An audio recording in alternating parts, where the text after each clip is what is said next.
Shalom, buenas tardes a todos. Bienvenidos a una nueva charla.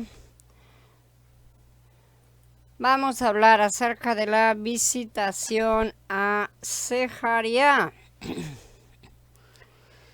En los días de Herodes, rey de la tierra de Judá, había un sacerdote llamado Zecaría de la clase de Abías. Su esposa era de las hijas de Aarón y se llamaba Elizabeth. Esto está en el Pasuk 5 del capítulo 1 de Lucas. La historia comienza hacia el final de la vida de Herodes con el relato de un sacerdote muy conocido y respetado llamado Zacarías en nuestras versiones. Yahweh se acuerda, significa. Lucas estaba sugiriendo no solo que Yahweh se había acordado de su pueblo, estaba sugiriendo que Yahweh se había acordado de su pueblo al enviar al Mashiach. Las divisiones de sacerdotes fueron establecidas por el rey David. Zecaría era de la división de Abía. El rey David había reorganizado a los sacerdotes por familia. Se había creado 24 órdenes de sacerdotes para ministrar durante una semana a la vez en el templo. Cada orden o división ministraba 2 veces durante el año, lo que representa 48 semanas. Las otras 4 semanas del año eran en el momento de las fiestas, cuando todos servían en el templo según fuera necesario. El programa de reorganización de David está registrado en Divrei Hayamim. David con Sadoc de los hijos de Elazar y con Ahimelech de los hijos de Itamar los dividió en oficios para su ministerio. Los hijos de Elazar resultaron ser más numerosos que los de Itamar en cuanto a cabezas de familias. Así que dividieron a los hijos de Elazar en 16 jefes de clanes y a los hijos de Itamar en 8 clanes. Está en el capítulo 24 de Divrei Hayamim Aleph. Y después sigue toda la larga lista con los nombres. Entonces así se seleccionaron 16 sacerdotes de la casa de Elazar y 8 de Itamar, dando un total de 24. Se enumeran en los pasuquín del 7 al 18, viene todo el orden como es que van. El octavo en la lista fue precisamente Abías. 3 siglos después, los babilonios destruyeron el templo, interrumpieron toda la organización sacerdotal. Después de que terminó el cautiverio, no todas estas familias sacerdotales regresaron a la tierra. De hecho, solo regresaron 4 familias sacerdotales. Esto está en el capítulo 7 de Nehemías. Ahora, en el capítulo 12, Nehemías registra a los hombres que los reemplazaron. Sicrí continuó, por su parte, con el deber familiar. Un descendiente precisamente de Abías, continuó trabajando en la 8ª división y fue el antepasado de Zecaría. La primera división de sacerdotes comenzaba a servir en la semana de la fiesta de los panes sin levadura, que comenzaba después del día de Pesaj. Por lo tanto, la 8ª división de sacerdotes llegaba temprano el día de domingo de Shavuot, 7 semanas después, para ministrar en el templo. Entonces, tanto Zecaría como su hijo Yahanan están asociados con Shavuot, lo que puede explicar la referencia de Yahanan en Matías 3:11 al bautismo del Ruach HaKodesh y fuego. La fiesta de Shavuot en sí es precursora de Sukkot. De modo que podemos ver matices de profecía incorporados en la división específica en la que nació la familia de Zecaría. Lucas no nos dice en qué día de la semana tuvo el honor de quemar incienso en el templo, pero es probable que lo hiciera esa primera mañana, ¿no es cierto? El domingo de Shavuot. Era el año 3 antes de la era común, porque Yahanan nacería alrededor del siguiente Pesaj en el 2 más aproximadamente antes de la era común. Sucedió que cuando él ejercía el sacerdocio delante de Elohim en el turno de su clase, conforme a la costumbre del sacerdocio, le tocó por sorteo entrar en el templo de Yahweh para quemar el incienso, dice Lucas. Ahora, Alfred Edersheim en el libro El Templo nos informa acerca de estas cosas. El sacerdote que presidía la ceremonia matutina en el templo siempre hacía el llamamiento: todos los que se han lavado, vengan y echen suertes. No se le permitía ministrar a menos que primero se hubieran bautizado. Los que habían sido así purificados se reunían para echar suertes. Se hacía de esta manera. Los sacerdotes formaban un círculo alrededor del líder, quien por un momento le quitaba la tiara a uno de ellos para mostrar que comenzaría a contar por él. Entonces, perdón, todos levantaban uno, dos o más dedos, ¿sí? Ya que en Israel no era lícito contar personas. Cuando el presidente nombraba a un número, digamos 70, comenzaba a contar los dedos hasta que alcanzaba el número mencionado, que marcaba que el turno había caído sobre ese sacerdote. La primera suerte era para limpiar el altar y prepararlo. La segunda, para los que iban a ofrecer el sacrificio, para los que iban a limpiar el candelero y el altar del incienso en el lugar santo. La tercera suerte era la más importante, determinaba quién iba a ofrecer el incienso. La cuarta suerte, que seguía de cerca la tercera, fijaba a los que iban a quemar las piezas del sacrificio en el altar y realizar las partes finales del servicio. Vemos entonces que fueron lanzadas 4 suertes ese día, como de costumbre. Edersheim nos dice que el tercer turno era el más importante. Lucas nos dice que Sejaría fue elegido por sorteo esa mañana para quemar el incienso en el templo. Aunque era anciano y había ministrado durante muchos años en el templo, probablemente nunca había sido elegido en el tercer lote. Son muchas las probabilidades, ¿no es cierto?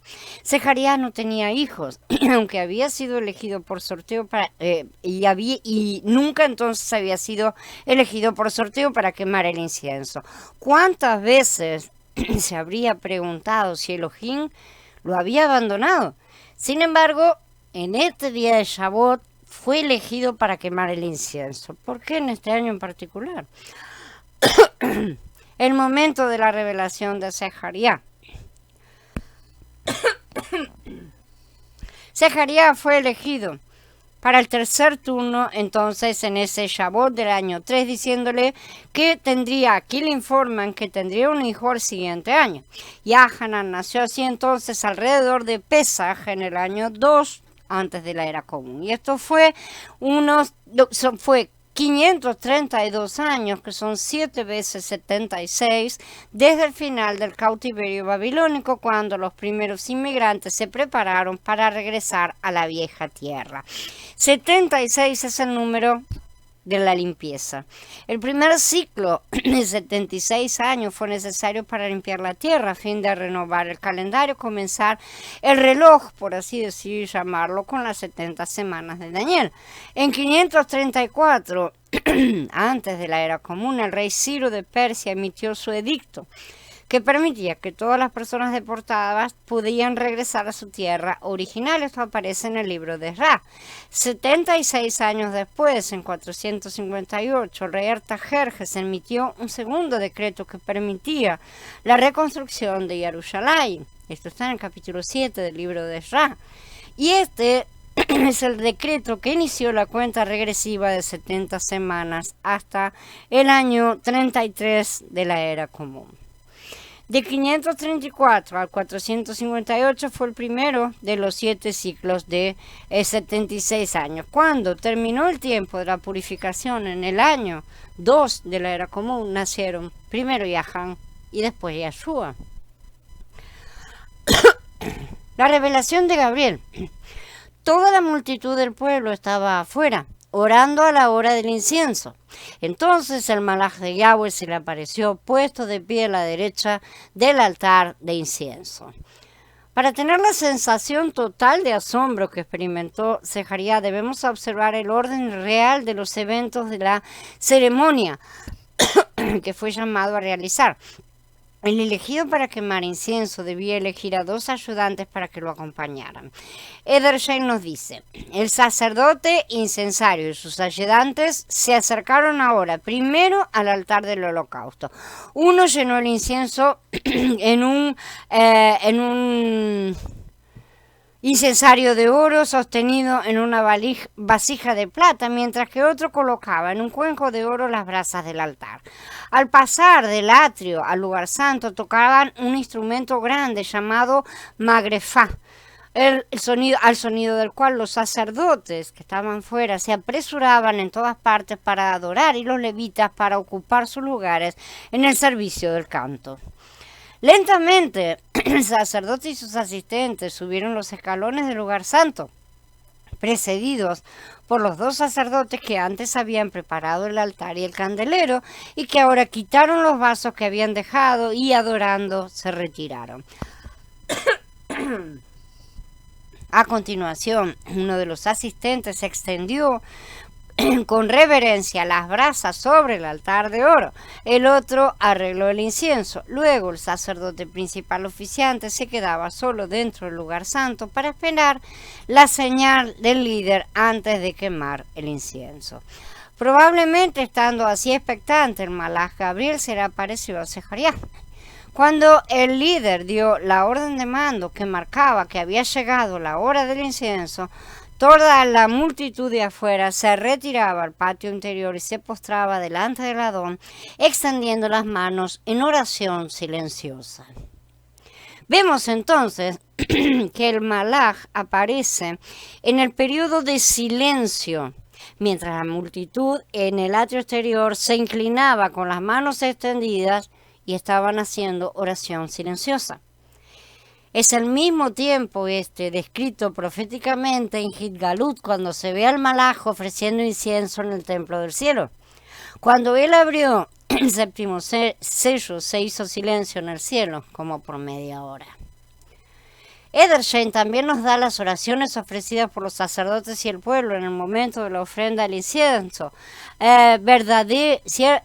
Verdadero es que tú eres Yahweh nuestro Elohim y el Elohim de nuestros padres, nuestro Rey y Rey de nuestros padres, nuestro Salvador y el Salvador de nuestros padres, nuestro Hacedor y la roca de nuestra salvación, nuestra ayuda, nuestro liberador. Tu nombre es eterno y no hay otro Elohim fuera de ti. Un cántico nuevo cantaron a tu nombre los que fueron entregados a la orilla del mar, y todos juntos te alabaron y te reconocieron como rey y dijeron, reinará Yahweh el que salva a Israel. Y continúa más. Esta oración se refiere al cántico de liberación que cantó Israel a la orilla del mar de Cañas después de que el ejército de Faraón fuera arrojado al mar. Ya es mi fuerza y poder, ha venido a ser mi liberación. Mi liberación, mi salvación es Yeshua. Este es mi Elohim y yo lo elogiaré. El Elohim de mi padre y lo ensalzaré, dice Shemot 15. La canción profetiza de Yeshua. Así que es lógico que mientras oraban ese día, Zacarías estuviera recibiendo una visitación angelical anunciando el próximo nacimiento de su hijo, que sería el precursor de Yeshua, la salvación, que es mi Elohim. El anuncio. Zacarías se turbó cuando lo vio y el miedo se apoderó de él. En aquellos días la gente siempre esperaba ansiosa fuera del templo, esperando que el sacerdote no fuera muerto por alguna impureza o algún acto descuidado. Entonces, cuando apareció el malaj, Zacarías seguramente pensó que estaba ahí para matarlo. Esta es la razón por la que dice que el miedo se apoderó de él. Pero el mensajero le dijo, no temas, Zacarías, porque tu oración ha sido atendida. Tu esposa, Elizabeth, te dará a luz un hijo y le pondrás por nombre Yahanan. Tendrás gozo y alegría, muchos se gozarán de su nacimiento, porque él será grande delante de Yahweh. Nunca beberá vino ni licor, y será lleno del espíritu de santidad, aún desde el vientre de su madre, y hará que muchos de los hijos de Israel vuelvan a Yahweh su Elohim. Él mismo irá delante de Yahweh con el espíritu y el poder de Elías para hacer volver los corazones de los padres a los hijos, y los desobedientes a la prudencia de los justos, para preparar a Yahweh un pueblo apercibido. El incienso representaba las oraciones del pueblo, muchos de los cuales oraban por la venida de Mashiach. El Malaj vino a contestar esas oraciones, así como la oración de Zacarías que deseaba un hijo, porque antes de que el Mashiach pudiera venir se necesitaba un precursor para preparar el camino ante él. Yahanan, el inmersor, fue un nazareo. Este hijo prometido iba a ser nazareo, de acuerdo con la ley. Habla a los israelitas civiles. Si alguien, sea hombre o mujer, expresa explícitamente un voto de nazir para apartarse para Yahweh, se abstendrá de vino y de cualquier otro embriagante. No beberá vinagre de vino ni de ningún otro embriagante, ni beberá nada en lo que se hayan remojado uvas, ni comerá uvas frescas ni secas. Durante su periodo como nazir no puede comer nada que se obtenga de la vid, ni las semillas ni la piel. Durante el periodo de su voto como nazir no pasará navaja por su cabeza, permanecerá consagrado hasta que se complete su periodo como nazir de Yahweh y dejará sin recortar el cabello de su cabeza. Esto está en el capítulo 6 de Bamidbar. La mayoría de los nazareos hacían este voto de separación por una corta temporada, pero Yahanan iba a ser nazareo toda su vida, como también lo fue Shemuel. El significado de un voto nazareo parece tener una conexión con la llenura del Ruach HaKodesh. En cuanto a que es un tiempo de separación, se llama Neser, es como estar separado y consagrado al sacerdocio. Solo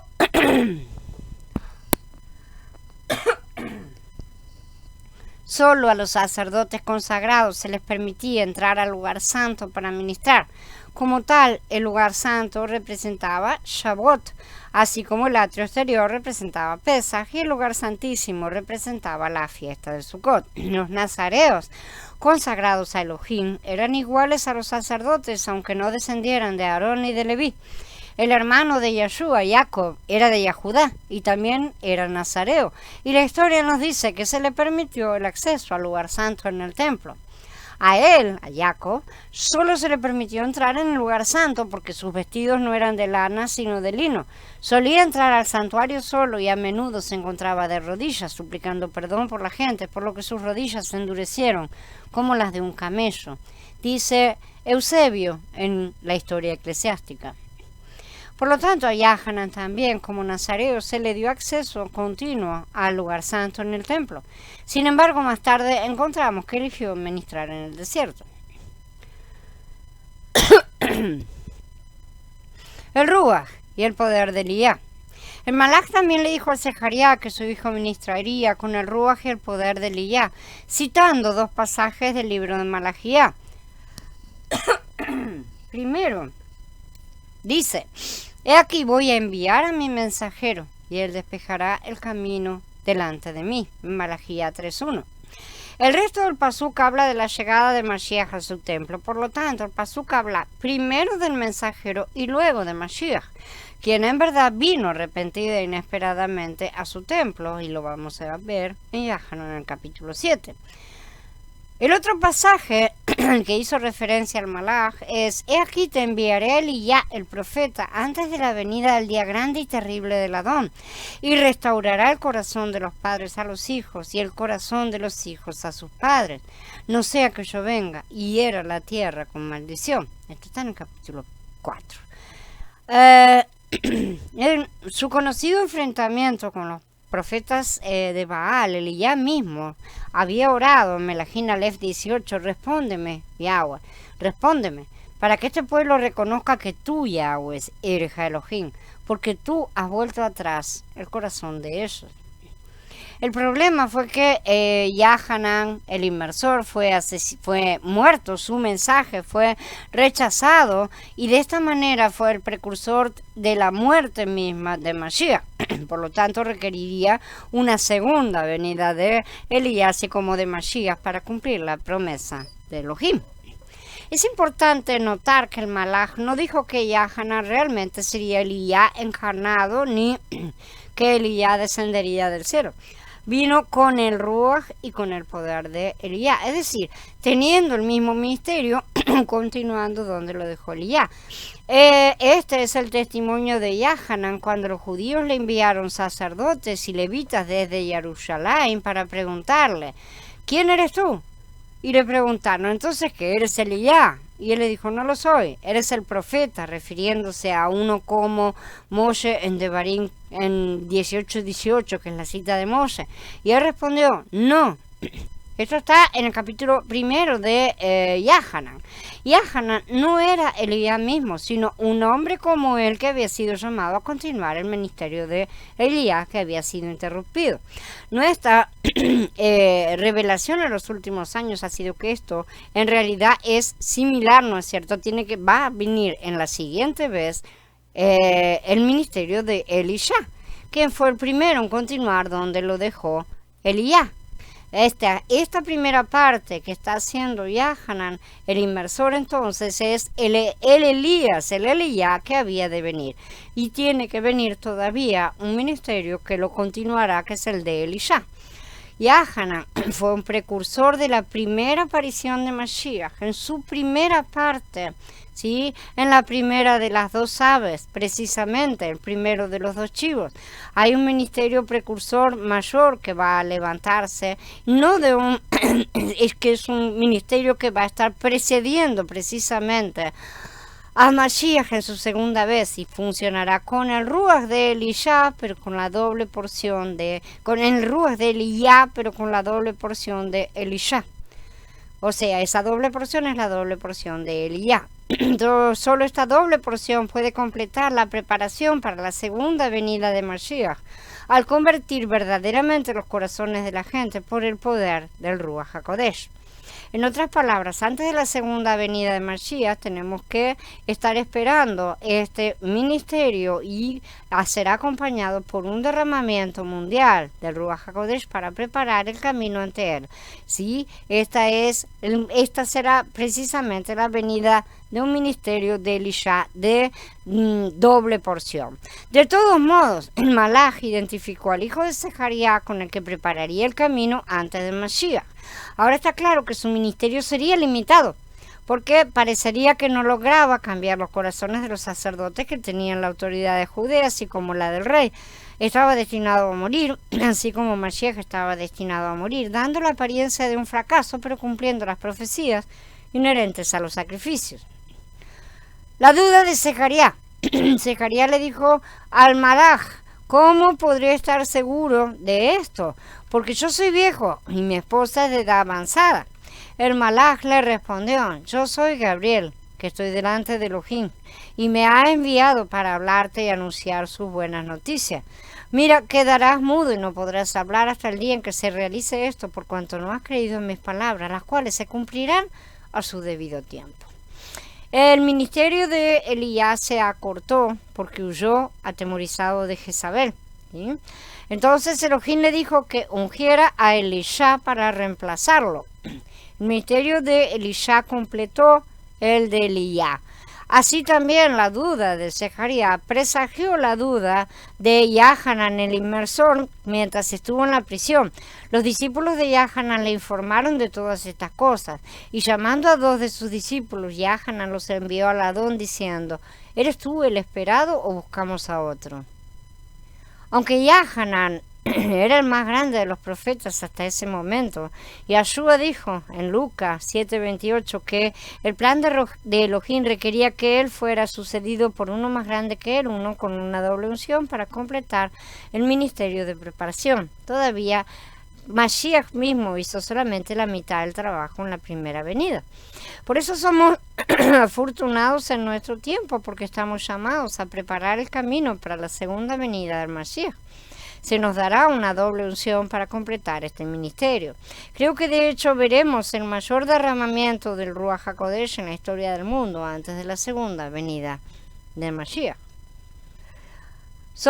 Acerca de Gabriel, en Lucas 19, el Malach finalmente se identifica a sí mismo como Gabriel, ¿sí? En respuesta a la pregunta de Zacarías sobre su capacidad de producir un hijo en la vejez. El nombre del Malach proviene de la palabra hebrea Geber hombre fuerte, que a su vez deriva de la palabra raíz gabar, prevalecer, tener fuerza, ser fuerte, ser poderoso, gibor, giborim. En otras palabras, cuando Sejaría preguntó cómo puede ser esto, el malaj dijo: yo soy Gabriel. Sejaría debería haber entendido que esto significaba: soy lo suficientemente fuerte para cumplir esta palabra. Muchas personas hoy en día piden ayuda a los malajín en situaciones difíciles. Es común que algunos busquen a los malajín más poderosos que pueden encontrar para ayudarlos en sus problemas más difíciles, pero si algunos malajín fueran más fuertes que otros, como si algunos malajín fueran más fuertes que otros en virtud de su rango.